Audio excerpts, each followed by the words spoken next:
Take one. Joining us today on Meet Me at the Movies is the acclaimed author, professor, and film historian, Dr. Foster Hirsch. A founding member of the film department at Brooklyn College, Hirsch has written over a dozen books on cinema and theater, exploring everything from film noir to the Hollywood studio system.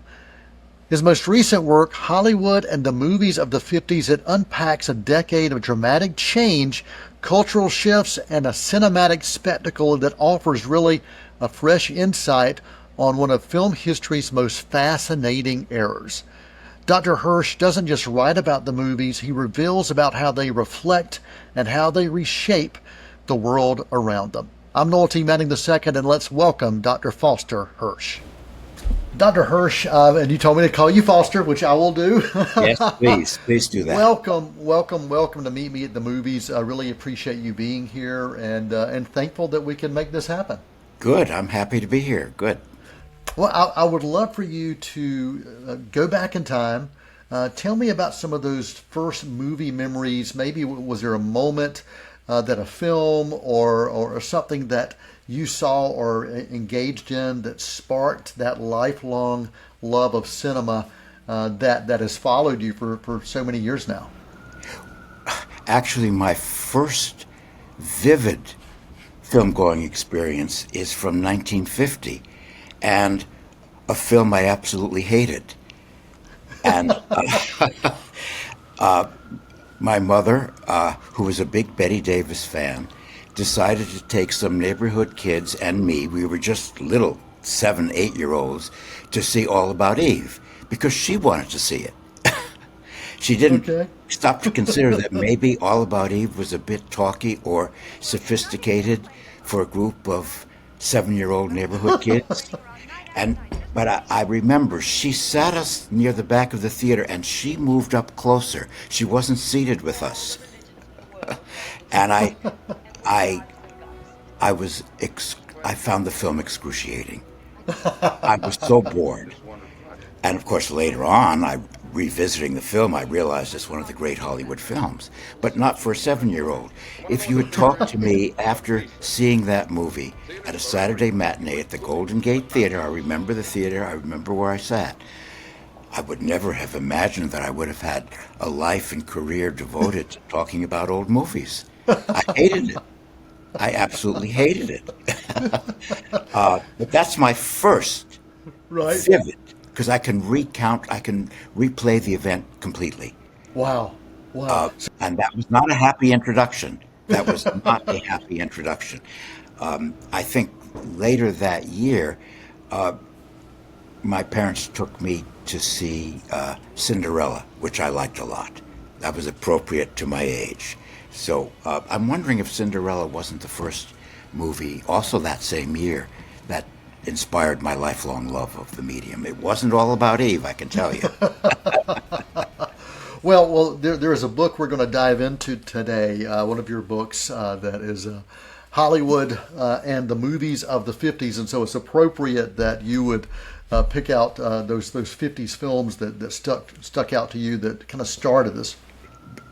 Early in the 50s, I was just a kid, and then each year I got more discriminating and I grew up a little bit. So the 50s are a very powerful time for me going to the movies. It was my apprenticeship in films, my apprenticeship in life, after all. I was a kid at the beginning of the 50s and a little bit wiser by the end. So I grew up with these movies. So my book's a very personal recollection about going to movies in the 50s.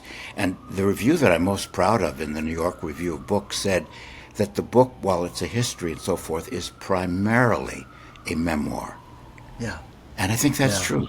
I think that's an accurate statement. So what was it what was that trigger for you where you said, or what was the catalyst in that driving force where you said, yeah, I want to write this focal point of the 50s because it is an era that is just so ripe with so much history. But why is it important to re-examine that now? It's certain for me. It was important as a kind of defense mechanism, because I get tired of reading condescending and patronizing and really uninformed visions of the 50s as this era of total father knows best contentment. Those of us who lived through it know that is not an accurate portrait at all. It was a very challenging, politically divisive time, and a time in which, a decade in which the movies, the studio system, had to sink or swim. It had to save itself or die to the competition represented by television.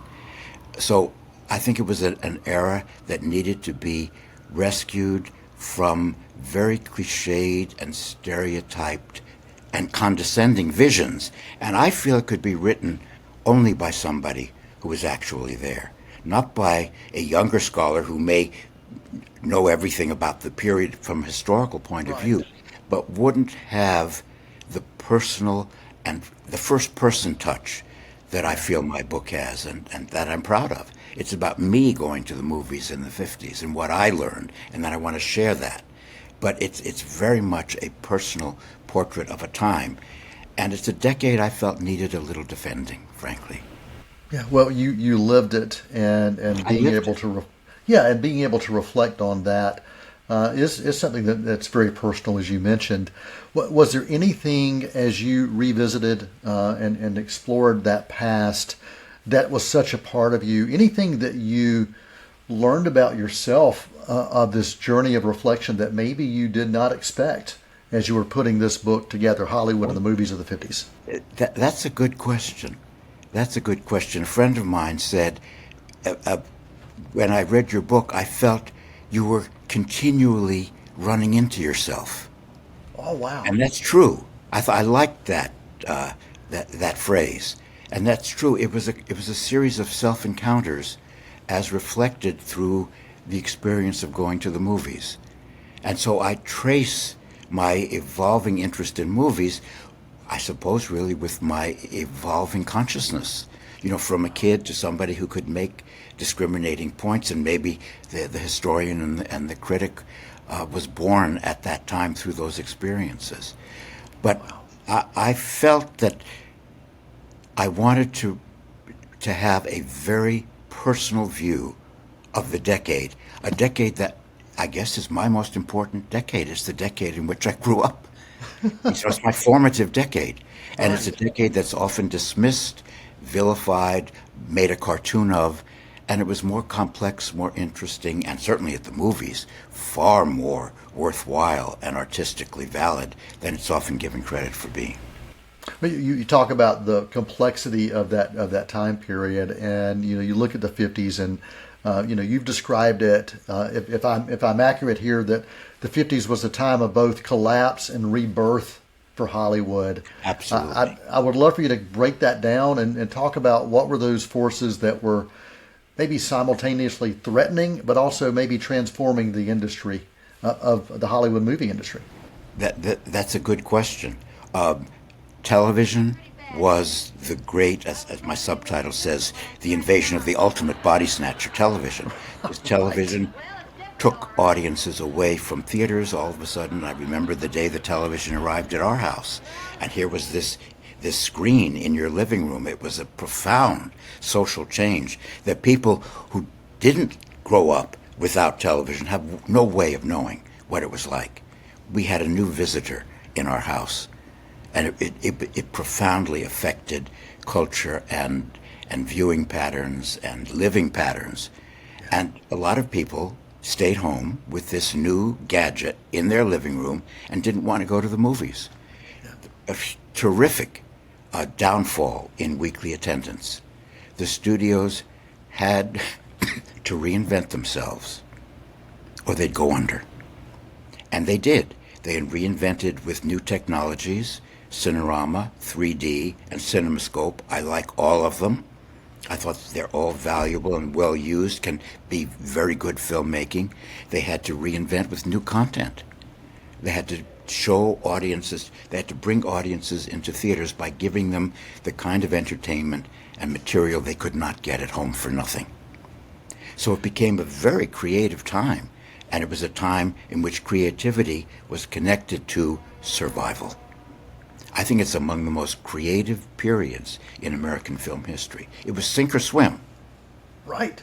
It was sink or swim, and they did survive. Now, I'm writing now about the subsequent decade, very closely connected, the 60s, which saw the true end of the studio system. And ever since then, we've been living in the post-studio era.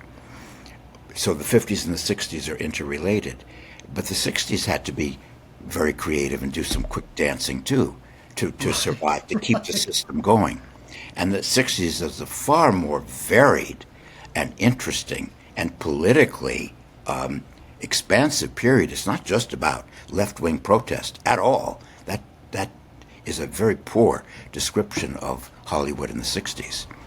It's much more complex than that, as the 50s is in a different way.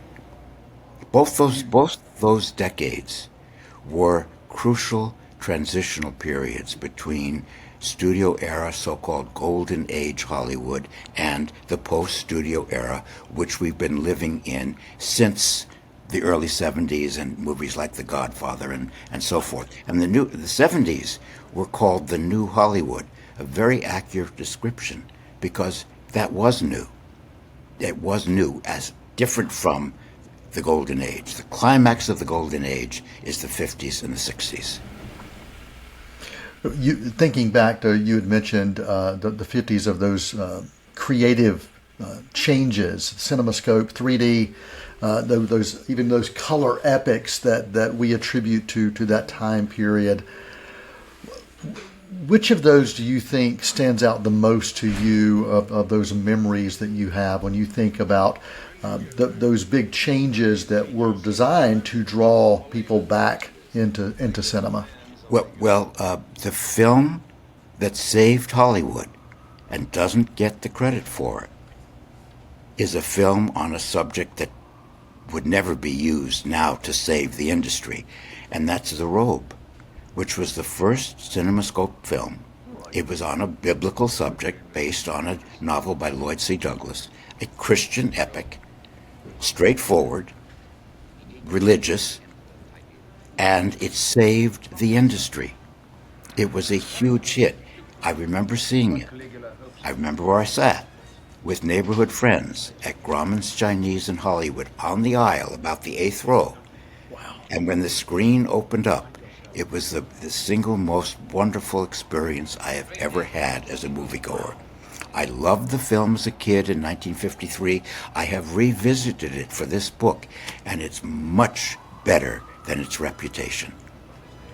It's a really intelligent film. You may not like the content, but it's not hip, it's not trendy. It's very conservative. But given its subject matter, and it's a pioneering attempt to use the new widescreen ratio, it's beautifully conceived and has not gotten the attention it deserves. I think that was, as a kid, my most powerful single movie-going experience. In that huge screen at that beautiful movie palace in Hollywood, which miraculously is still open, Grauman's Chinese. Yes. And that is a beautiful place to watch a movie even today. So I can imagine. Even today. I just saw Sinners there a few weeks ago. Not my kind of movie, so I don't have the same reaction to that as I did to The Robe in 1953.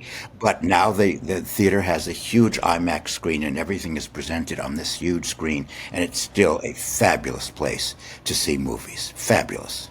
It is. We are talking today on Meet Me at the Movies with Dr. Foster Hirsch, and we're talking about movies of the 50s. And if you haven't checked out the book, Hollywood and the Movies of the 50s by Dr. Hirsch, I really would encourage you to check this out. And we're giving you a glimpse of some of the things you may be able to find in this very personal book that Dr. Hirsch has offered. We're going to take a quick intermission.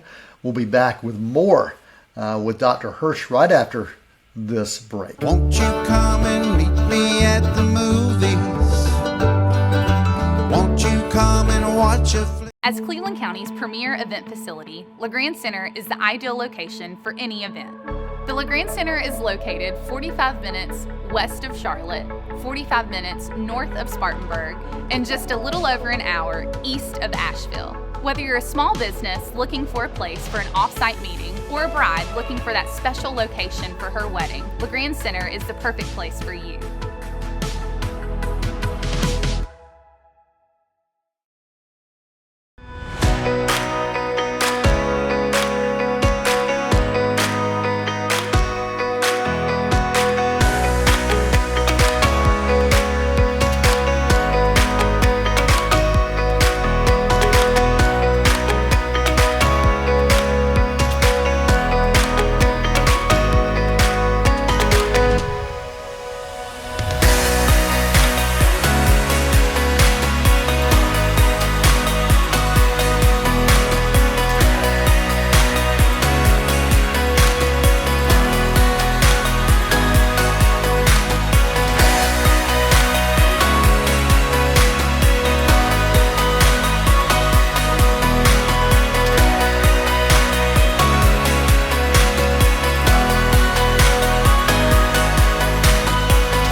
Won't you come and meet me at the movies? Won't you come and watch a flick? Hello, welcome back to Meet Me at the Movies. Noel T. Manning II here. Appreciate you joining us as always. Today we're very happy to have our guest, Dr. Foster Hirsch, and the book Hollywood and the Movies of the 50s is one of the things we are talking about today. And during the break, Foster, we were talking a little bit about some things you wanted to make sure you covered because there's so much that we could cover. And some of the things you shared that acting, there was a change in acting styles during the 50s. And I'd love to get you to talk a little bit about that. Well, sure. Yes, I did want to talk about that. The Actors Studio, which still exists on West 44th Street in Manhattan, was an acting lab set up to instruct actor members in a relatively new acting style, the method. And the three leading practitioners of the method, Marlon Brando, Montgomery Clift, and James Dean, had an extraordinary impact on movie acting. I would say every actor who tries to be real and natural in front of the camera has a debt to these three pioneers. Wow. It was a new style of acting in which the inner life of the character, the inner life of the actor was presented, in which good speech was not necessarily important, in which the actors paused, backtracked, repeated, looked off camera. In other words, didn't deliver dialogue smoothly and articulately, but as their characters would have. And there was an enormous influence of the Actors Studio on Hollywood acting, and I think it has remained in place to this day. Profound influence, and I do try to cite how and why the method took hold in Hollywood acting, and I look closely at some of the key performances of Clift, Brando, and Dean. Well, you mentioned James Dean, and one of the questions I'd love to talk about is when you think about Rebel with a Cause, also A Place in the Sun. These are psychological dramas during this decade. And what do you think that those stories reveal about American anxieties and maybe Americans coming of age in a different era during that time? Well, it's interesting you mention those films in particular, because I often want to show them to my students to see, are students still responding to James Dean? Are students still responding to Brando and Clift? And I say to myself, when it comes to a time when students say, oh, those actors look dated, or I can't respond to what they're portraying or depicting emotionally, it's probably time for me to retire. I'm happy to say that hasn't happened yet. Though I had a difficult, troublesome student this last semester who said Marlon Brando had dead eyes. Of course, nothing could be further from the truth. He had the most alive eyes in the history of movies. But if that's a harbinger of things to come, I'm a little worried about that statement. I'm a little worried. He did not have dead eyes. I'm sorry. Quite the opposite. But I think, in the case of James Dean in particular, for generations of students, he has not dated. The social notation in some of his films may have dated, but the emotional truthfulness of his characters struggling for acceptance and problems of identity and inclusion, the emotional pain, these resonate for 20-year-old students to this day. I just showed Rebel Without a Cause, and students responded powerfully, as they always do. And they said, yes, the high school, no black students, and some of this is all very dated, but he is truthful. We can respond to him. I don't think that, and it's a style, I don't think that method style introduced by those actors has dated. I think it still seems fresh, revelatory, and contemporary. And you look at the performance in On the Waterfront. I would say that's the greatest film performance I have ever seen. You look at what's going on behind Marlon Brando's eyes, the inner monologue, the life, the thought within, and how that inner thought struggles for verbal expression. And of course, it comes together in that great scene in the taxi when he says, I could have been a contender. One of the great lines in American movies, and a moment of great self-revelation and self-awareness, an epiphany. I could have been a contender instead of a bum, which is what I am. Powerful moment of emotional truthfulness. I don't think it's tied to 1954 when the film was released. I think it resonates now. My father, you speak about how these movies can continue to speak to you, these performances can continue to speak to you beyond that time period. And my father grew up, he was born in 39, and so he grew up in the 50s as a time. And I remember him always wanting to introduce me to films from his time period, the ones that he remembers. And so many of those were musicals. My father loved musicals. He was a musician himself, and he was also a vocalist, so he was drawn to these films for so many different reasons, but because of just the beauty of music and song, speaking through film. And I'd love for you to talk, if you would, about how the Hollywood musical shifted during this time. What were some of the things that maybe caused that shift to happen? Well, the major studio producing musicals was MGM. And MGM was in a lot of trouble in the 50s, and it, one by one, dismantled its musical department, and the Arthur Freed unit being the most prestigious. And so by the end of the decade, an MGM musical, Bells Are Ringing, had no MGM stars or no MGM personnel beyond its director, Vincent Minnelli.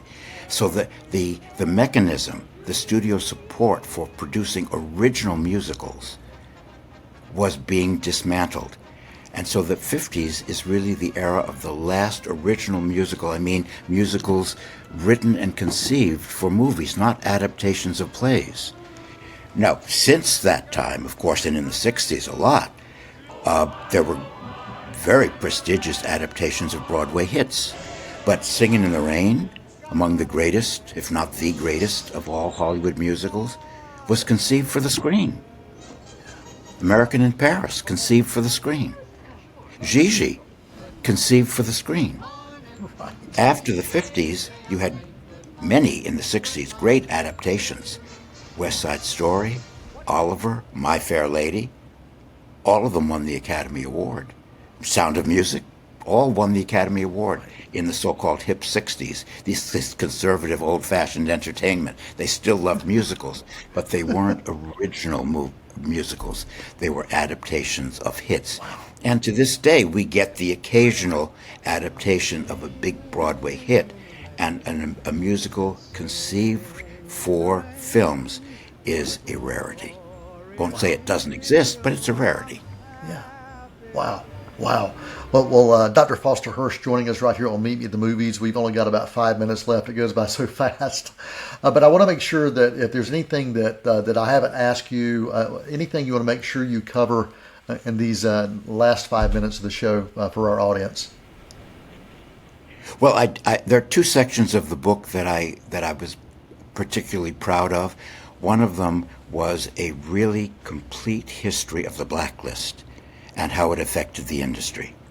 And there, because I'm not a political historian, I really had to do a lot of research. And that was something that I wouldn't have noticed as a film goer at the time. I wouldn't have been aware of that. But I did see how potent the blacklist was on movies and movie making. There's a subtext of the blacklist in so many films of the period, including two of the most famous, High Noon and On the Waterfront. They're blacklist films, and they can be read against the history, the contemporary history of the blacklist. And I do talk about the effects of censorship, and political division. It was a very divided period politically, in which the two sides didn't talk to each other. Does that sound familiar? Wow. Wow. They had no dialogue. They treated each other as almost unmentionable, the opposite side.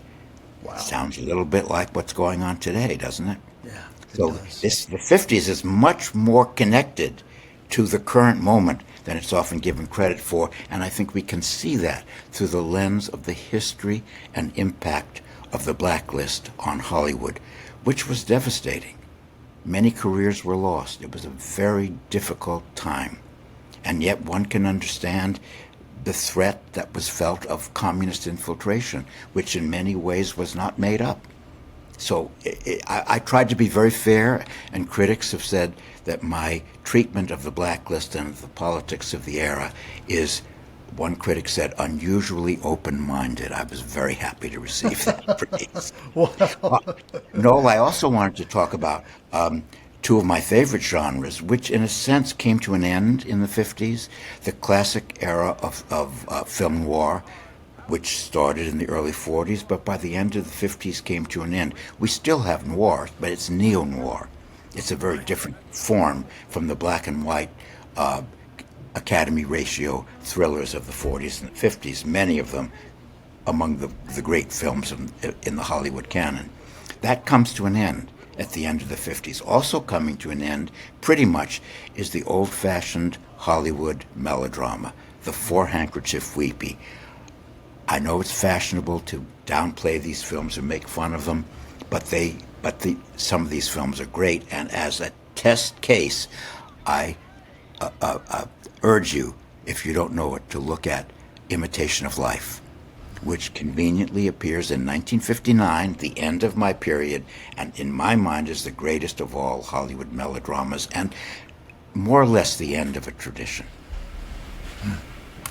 Dr. Foster Hirsch, it has been an honor and a joy to have you spending time with us today talking about these films and the impact of cinema in the 50s. The book, again, Hollywood and the Movies of the 50s, I encourage you to check that out if you have not. It is worth your time.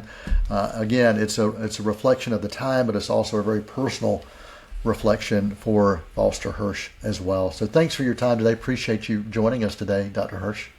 Oh, thank you. My pleasure. Thank you very much. What a gift it is to revisit such a pivotal era in movie history through the lens of someone who spent a lifetime studying it in depth and living it. Big thanks goes out to Dr. Foster Hirsch for reminding us that the past still echoes in the stories and in the films that we see today and the experiences that we embrace today. For Meet Me at the Movies, I'm Noel T. Manning II, and for this week, that is a wrap. Many films to view till we meet again.